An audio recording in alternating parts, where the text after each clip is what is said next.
Bom dia pessoal, eu sou o Messias Canal Pomar, sou técnico agrícola e hoje a gente vai falar sobre os tipos de cobre. Mas antes eu peço a vocês que curtam, compartilhem e se inscrevam no meu canal e quando se inscreverem aperte o sininho para receber todas as notificações. Pessoal, a agricultura moderna ela é bastante complexa e a gente precisa de entender muitas coisas. E hoje o tema é cobre. O cobre, tanto ele é um micronutriente essencial para as plantas, né, quanto ele pode ser utilizado na função de fungicida preventivo. O cobre, ele é um elemento que ele não pode faltar na agricultura, tá? Ele causa alguns problemas e ele só é evidente a partir de uma deficiência moderada a grave. Só que o excesso do cobre é tão danoso e tão grave quanto a falta do cobre. Então ele é um elemento que você tem que ter cuidado ao manuseá-lo. Existem basicamente dois tipos de cobre, os cobres solúveis e os cobres insolúveis. Os cobres solúveis são os sulfatos de cobre e os nitrato de cobre. O sulfato de cobre é o mais conhecido de todos porque é o que é utilizado para fazer a calda bordaleza. E aí a gente tem uma outra categoria de cobre que são os cobres insolúveis, tá? Que é o oxicloreto de cobre, o hidróxido de cobre e o óxido cuproso de cobre. Esses três são insolúveis em água e o sulfato e o nitrato são solúveis em água. Então nós temos dois exemplos aqui. Eu tenho uma calda de cobre, né, feita a partir do sulfato de cobre. O sulfato de cobre é azul, um azul extremamente bonito. Tá? E eu tenho um produto comercial chamado Recop. A base dele é o oxicloreto de cobre. Ele é de uma cor verde muito bonita também. Normalmente todos os compostos de cobre possuem cores muito bonitas. E o que diferencia o uso de ambos? Os cobres solúveis, sulfatos e nitratos, eles, quando você utiliza ele na função de fungicida, quando você pulveriza ele na planta, rapidamente ele é absorvido pela planta. Então o que acontece? Eles têm função fúngica? Tem, mas é uma função de curta duração, porque rapidamente os íons de cobre é liberado, né, e a planta absorve. Ela absorvendo, ele perde parte da função fúngica, tá?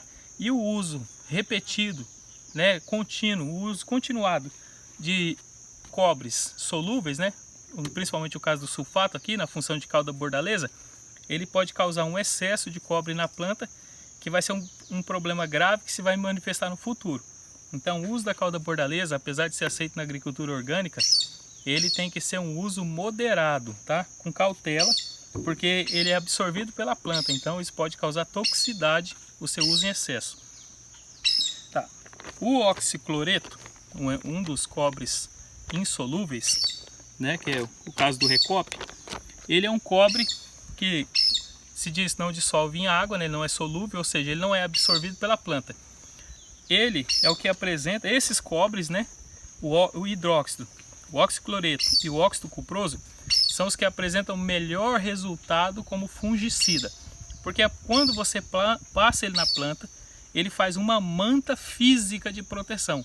Inclusive até os insetos se incomodam, tá, com o cobre. Por quê? Ele protege fisicamente como se fosse uma armadura.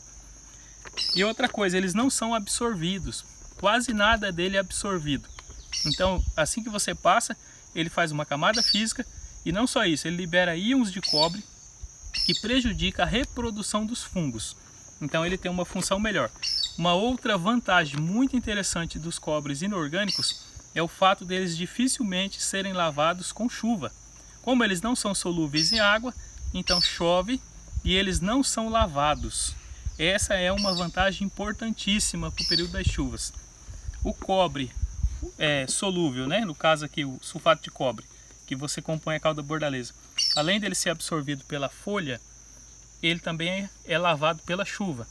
Os cobres insolúveis, ele não é absorvido pela folha e também não é lavado pela chuva, então ele confere uma proteção longa.